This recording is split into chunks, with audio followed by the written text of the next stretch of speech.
Daily Podcast with PPDis Family, Suara Santri Cahaya Negeri. Tempat di mana bisa berbagi inspirasi, ilmu, serta cerita penuh makna. Bersama saya Mutiara Ramadhani Dan saya Nesa Febrianti.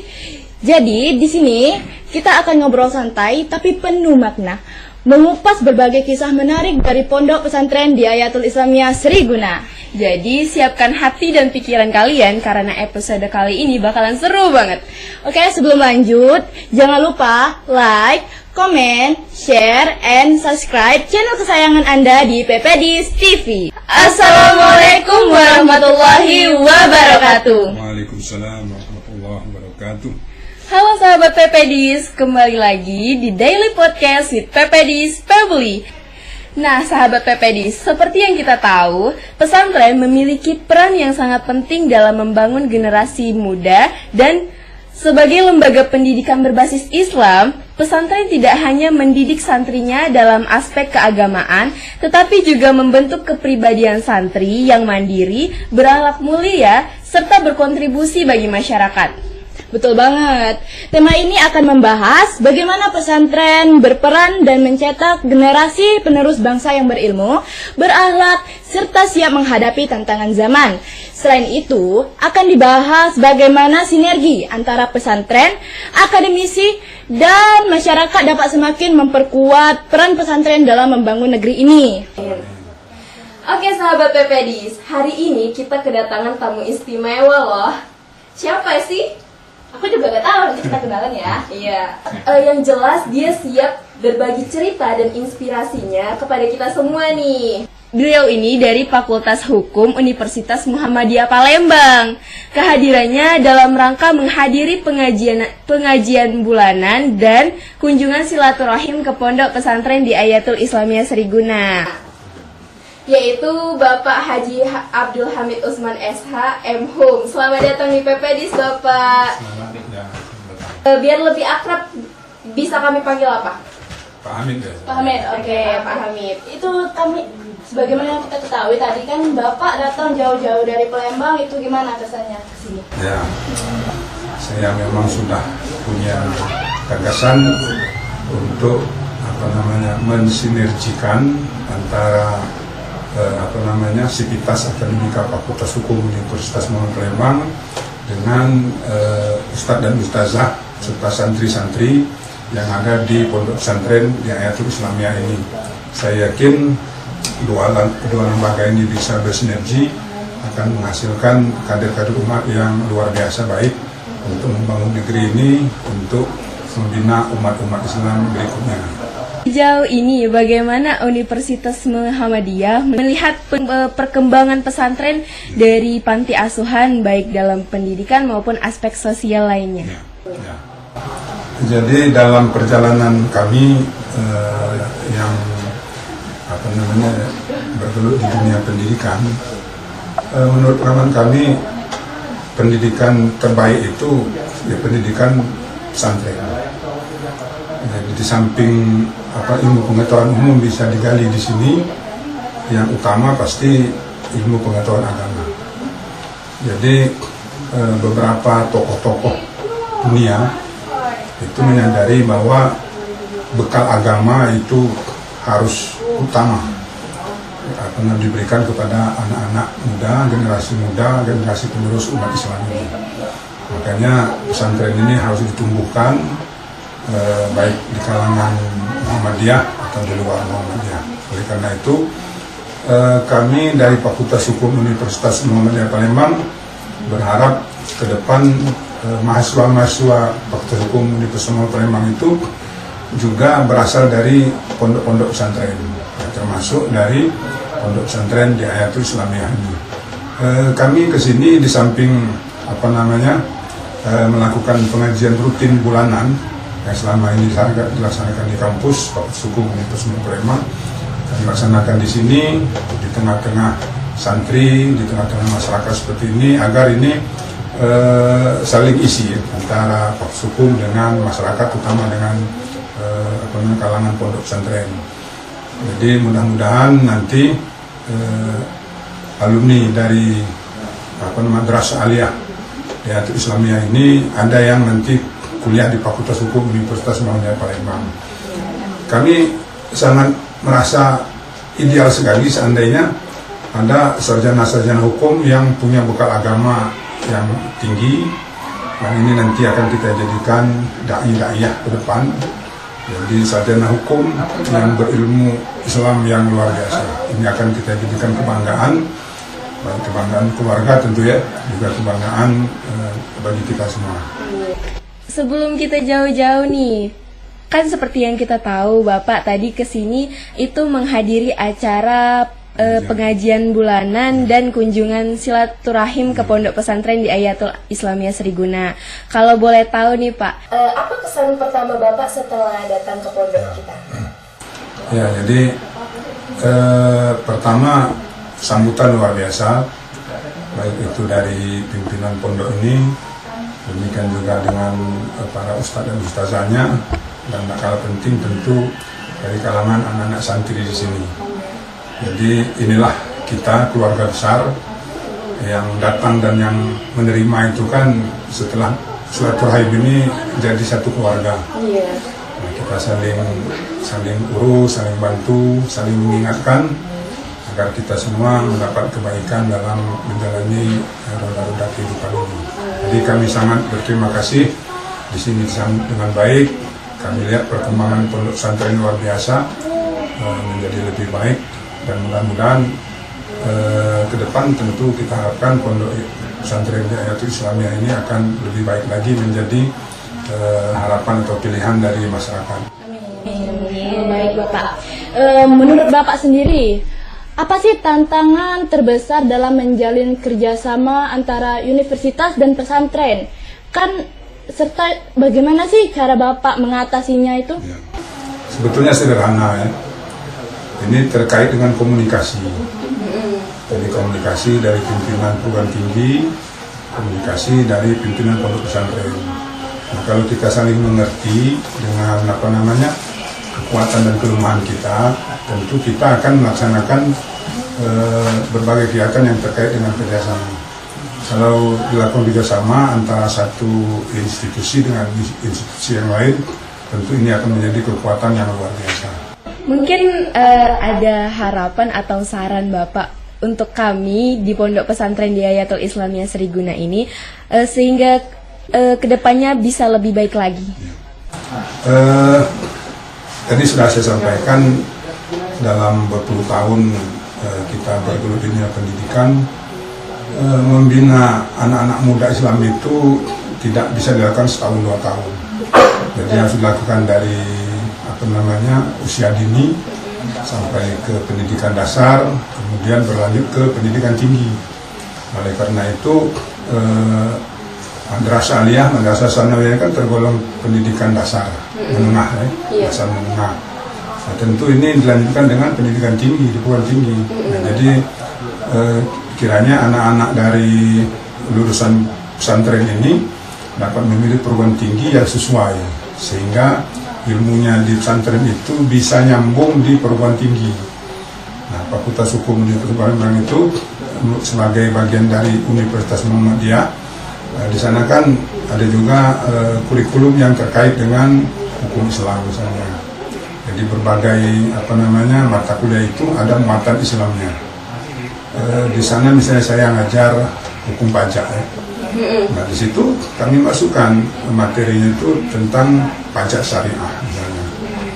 Nah, jadi demikian juga dengan mata kuliah yang lain, misalnya hukum agraria, hukum agraria dalam agama Islam itu apa, bagaimana? Ini kan terkait dengan penguasaan tanah.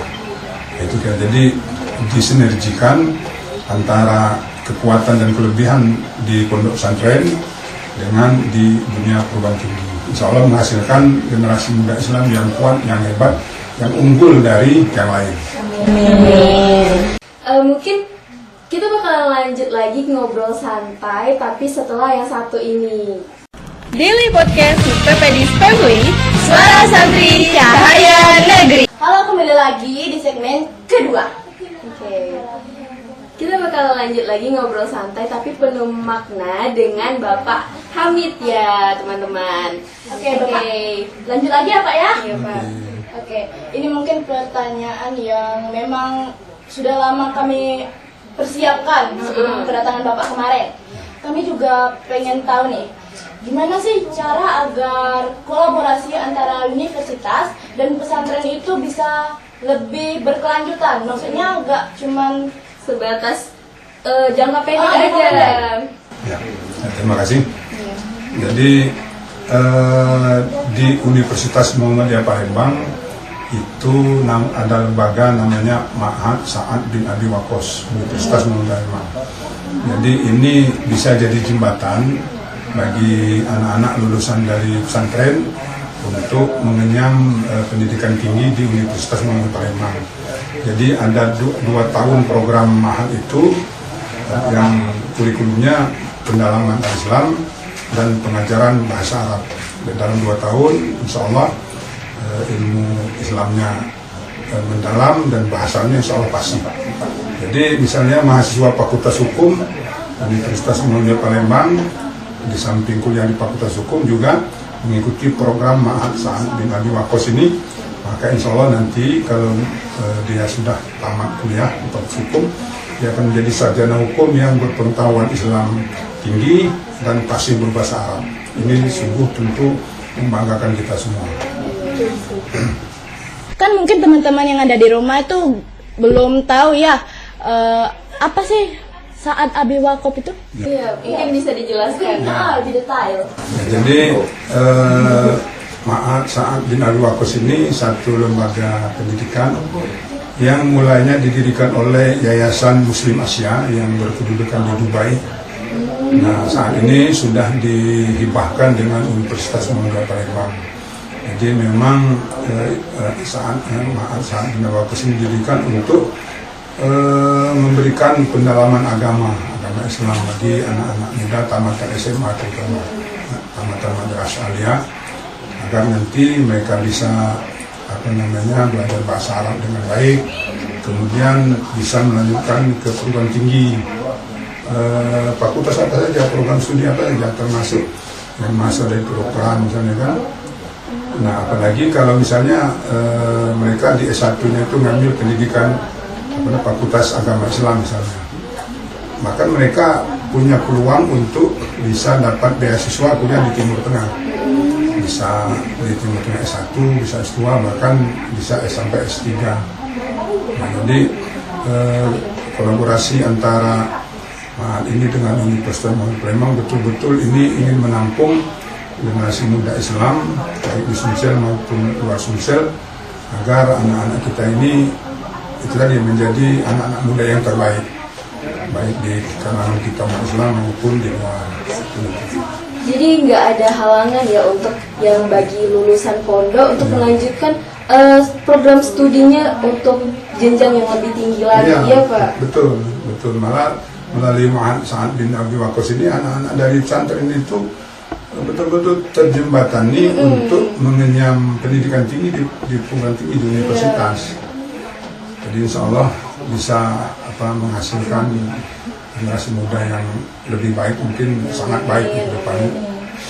Dari obrolan kita hari ini, Nesa bisa menyimpulkan bahwasanya sinergi antara universitas dan pesantren dapat disimpulkan bahwa kerjasama antara institusi pendidikan tinggi dan pesantren ini memiliki peran strategis dalam meningkatkan kualitas pendidikan, tidak hanya yang meningkatkan kualitas pendidikan santri untuk mendapatkan akses lebih luas terhadap ilmu hukum, ekonomi, dan teknologi, sehingga santri tidak hanya memiliki pemahaman agama yang kuat, tetapi juga keterampilan yang relevan dengan perkembangan zaman. Betul banget. Kolaborasi ini diharapkan dapat menciptakan ekosistem pendidikan yang lebih inklusif dan berkelanjutan.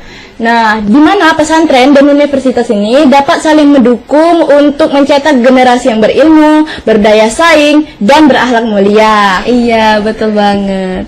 Mungkin sebelum kita bakalan tutup video ini, Bapak ada closing untuk penonton di rumah. Iya.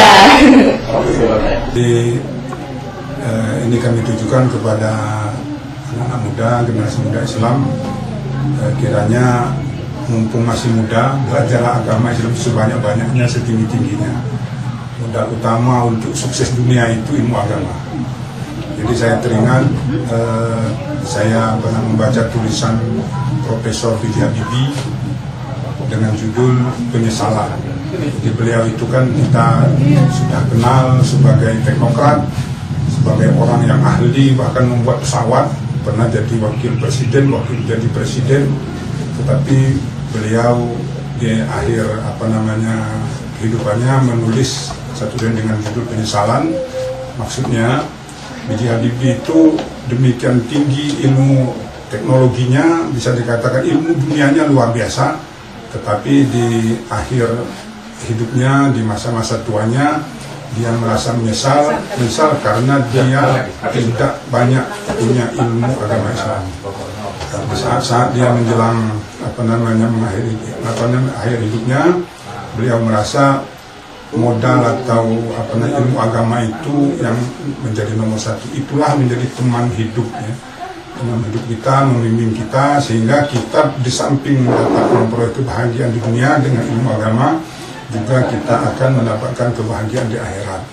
Oleh karena itu, melalui pondok pesantren di Ayatul Islamiyah ini, tentu anak-anak muda Islam silakan mengenyam pendidikan di sini sebanyak-banyaknya. Setelah itu, mari bergabung ke Universitas Muhammadiyah Palembang, bisa melalui Ma'had Sa'ad bin Abdul Waqqas, dan juga tentu melalui Fakultas Hukum Universitas Muhammadiyah Palembang. Insya Allah anak-anak muda Islam akan menjadi generasi penerus yang terbaik, yang unggul dari anak-anak muda yang lain. Demikian, terima kasih. Nah, itulah dia sahabat PPDIS, tamu spesial kita hari ini. Betul sekali. Terima kasih banyak Bapak atas waktunya. Terima kasih telah menyempatkan hadir di podcast kami. Mungkin lain kali kita bakalan ngobrol santai tapi penuh makna lagi ya Pak, lain kali. Nah ini Pak penutupnya, bagaimana pendapat Bapak tentang Daily Podcast PPDIS Family? Oke, hari ini saya merasa sangat bahagia sekali dan sekaligus sangat bangga karena diberi kesempatan untuk melakukan wawancara di podcast PPDIS ini.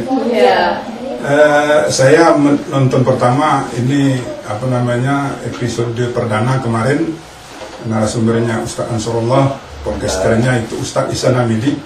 Dua-duanya saya kenal. Menurut saya itu luar biasa. Episode perdana itu seperti episode profesional menurut saya, itu luar biasa. Mengapa saya tahu seperti itu? Karena kami di Fakultas Hukum Universitas Muhammadiyah Palembang juga punya podcast. Tapi kami di sana memang yang kami bangun itu SDM-nya terlebih dahulu. Jadi anak-anak yang mengelola podcast itu, baik itu pengelolanya maupun podcasternya itu dari mahasiswa semua, alhamdulillah berjalan. Namun ada sisi-sisi lain dengan melihat podcast PP di sini, ada hal-hal yang positif menurut saya di sini yang bisa nanti kami bawa ke podcast Fakultas Hukum Universitas Palembang. Jadi insya Allah ini konsultan podcast PP di sini nanti kami ajak ke Palembang untuk jadi memberikan konsultasi terkait eksistensi podcast Fakultas Hukum Universitas Muhammadiyah Palembang. Jadi di samping tadi ada kerjasama antara Universitas Muhammadiyah Palembang atau Fakultas Hukum dengan pondok pesantren di Ayatul Islamiyah, juga ini tentu ada kerjasama yang lain, kerjasama podcast PPDIS dengan podcast Fakultas Hukum Universitas Muhammadiyah Palembang. Itu luar biasa. Dan salah satu mungkin inilah bagian dari pesan-pesan Rasul melalui hadisnya, banyak-banyaklah bersilaturahim. Di situ nanti kamu akan umur kamu panjang dan rezeki kamu akan melimpah. Kerjasama yang baik antara podcast PPDIS dengan Fakultas Hukum itu tentu ini juga satu rezeki yang luar biasa. Bukan saja untuk dua institusi ini, tapi juga ini untuk masyarakat, untuk umat Islam, baik yang itu tergabung di masyarakat di Ayatul Islamiyah maupun Sivitas Akademi Fakultas Hukum Universitas Palembang. Ini menurut saya sungguh luar biasa. Kita bisa yel-yel dulu ya Bapak. Nanti kami kasih kata-katanya, Bapak tinggal ikutin kami. Daily Podcast with PPDIS Family, Suara Santri Cahaya Negeri.